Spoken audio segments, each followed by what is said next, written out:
Hello and welcome to another one of my videos, and in this video I'm going to be going over brake calipers, as you can see in front of me if you haven't already guessed. And basically I'm going to be going over brake calipers which I could use on my CX500 project and which I'm going to use on my CX500 project. And as you can see, I've got a selection of 3 types of calipers in front of us. As you all know, I've changed the front end of the CX to a GSXR 750S rad front end, so basically that opens up a whole repertoire of new braking calipers which I could use on the bike, and I'm just going to go through some of them today. So first off, I'm going to start off with the actual stock caliper and basically just explain how it works and the theory behind it. So this is a single pot caliper, and when I say single pot it means it's got one hydraulic piston within the caliper which is applying force to the actual pad, then to the actual brake disc. And the whole theory behind the braking system within a vehicle is you're converting the actual rotational energy of the wheel into heat energy via friction. And as you all know via your physics 101, you cannot destroy energy, you can only change its state. So you're changing the rotational energy into heat energy, which then basically slows you down. So, you have a single pot caliper, one piston, and you have 2 brake pads. You have one here which is actually fixed solidly to this part of the caliper here, and you have one here which is actually able to move via the piston itself. This caliper is what we call a floating caliper, and the reason why it's called a floating caliper is it's actually allowed to move one way or the other in relation to the brake disc via these 2 little pistons here. And basically what this does is it takes up any discrepancy in wear on the brake pad or the brake disc, so the actual caliper is always central to the brake disc. In its day this was more than ample to stop the bike. There's actually 2 of these on the European CX500s, which mine is. If you're in America, the likelihood is you've got a single caliper or a single disc set up on your CX500 and they were said to be under braked, but these were more than ample to stop you at 80 miles an hour, which to be honest these bikes would get up to. They wouldn't be getting up to anything higher than I would say 90 or 100, I think 100's the max. And like I say, for many years these were used on a multitude of bikes and were basically very popular and they worked. CB 750s actually use these calipers to great success. So yeah, great caliper. However, when bike speed started to increase to like 150, 200 mile an hour mark, and on the sports bikes and so on, they needed to apply more force to the actual brake disc to actually slow the bike down in a shorter space at a higher speed. Now, you could either make this piston bigger, so basically there's more area for the oil to work on, meaning there's more pressure being applied to the brake caliper, or the brake pads I should say. But that means you're going to end up with a caliper which is quite big. So to overcome that problem in modern sports bikes and modern bikes in general, what they did was they basically doubled up or multiplied the number of pistons per caliper. So as we can see here, we have 4 pistons on this caliper in basically action in pairs either side of the brake disc. Another change was this caliper here is actually rigidly mounted to the forks, so instead of it being floating like this one, the brake caliper itself is actually the fixed unit, and the brake disc actually is the actual object or the part in the system which moves, because it's got these little rubber grommets on, so that's called a floating disc. Did the same job as this one, just instead of the caliper moving, the brake did. Or the brake disc did, I should say. So, that's the Nissan unit. As we can see, we've got 4 pots here. And if you're using, like I've got on the CX, a dual disc setup, you would have 2 of these. So you would have, in the whole system, you would have 8 pots acting on these brakes. We then have these beasties, which have actually come off a early Hayabusa. And these are 6-pot calipers. So basically we have 6 pistons in each of these calipers, and if you were using these on a double disc setup, you would have 12 actual pistons within the whole system. So, which one's better?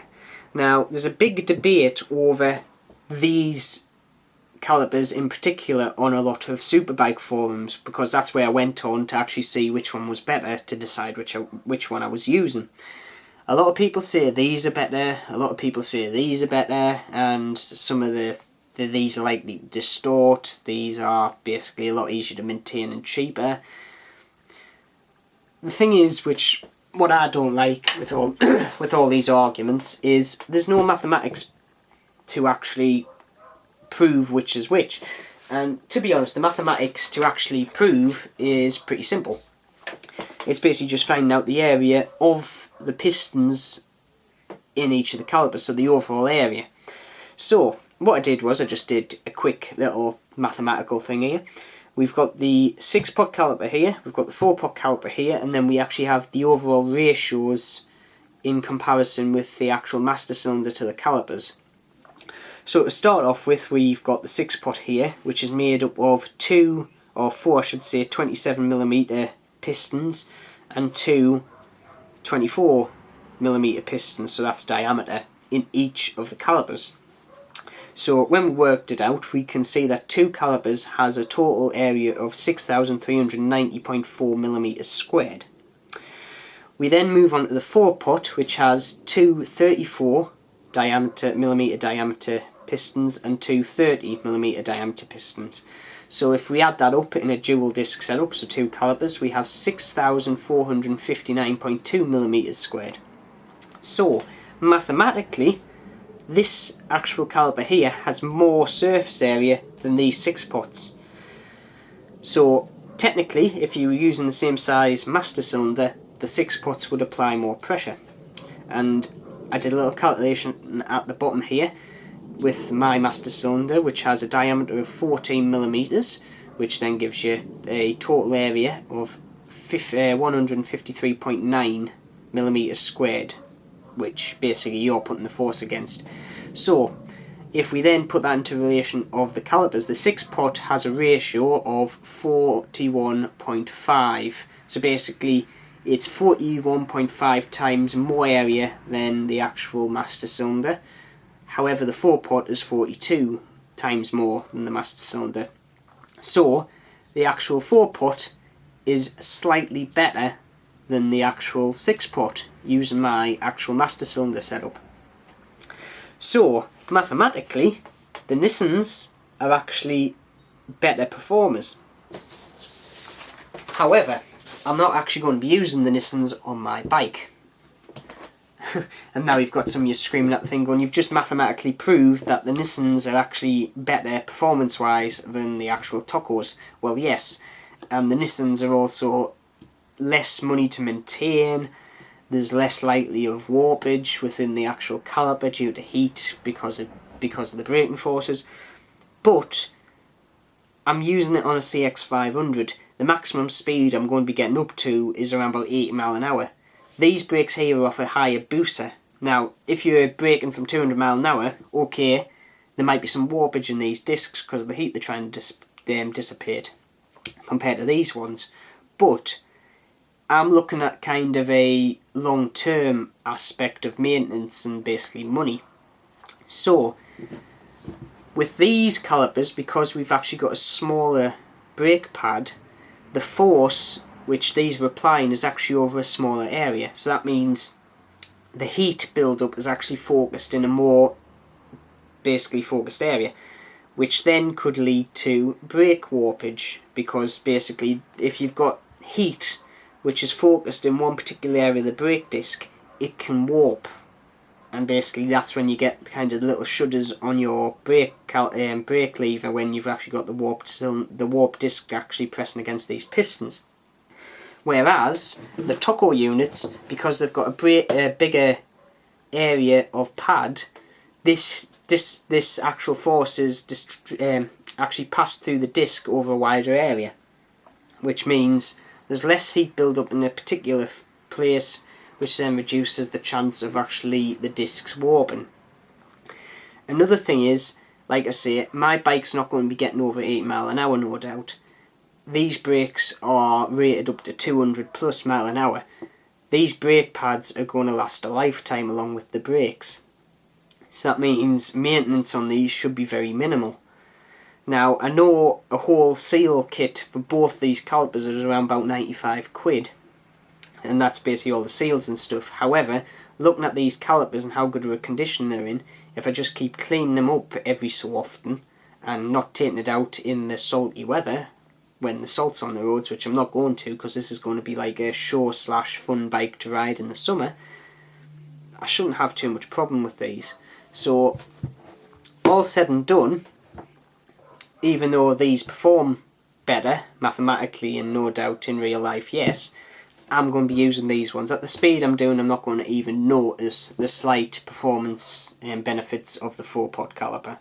And to be honest, another point of these ones is if I'm driving around on a CX500 with a USD front end with these brakes on the front, people are going to stop and look and think, what the hell's he done? Which I want people to do. I want them to sit there and go, why the hell have you put a blooming 175 mile an hour front end on a CX500 that's just doing 80 with those brakes that could stop you at 200 mile an hour? That's just what I want. And I bet you I'll be doing stoppies like nobody's business with these calipers if I wanted to, which I don't because I've never done a stoppie in my life. So anyway, with that, I hope it's brought you some light on how the brakes work. I hope I've also brought some kind of justification of which of these calipers is actually better mathematically and then personally to me. And I'm also going to be putting a few more videos up of the project this week because I'm actually off work for 3 days, and I'm going to try and get quite a bit of the bike stripped hopefully and welded up and to the powder coaters by the end of, or the early part of next month. So yeah, it's all going quite well.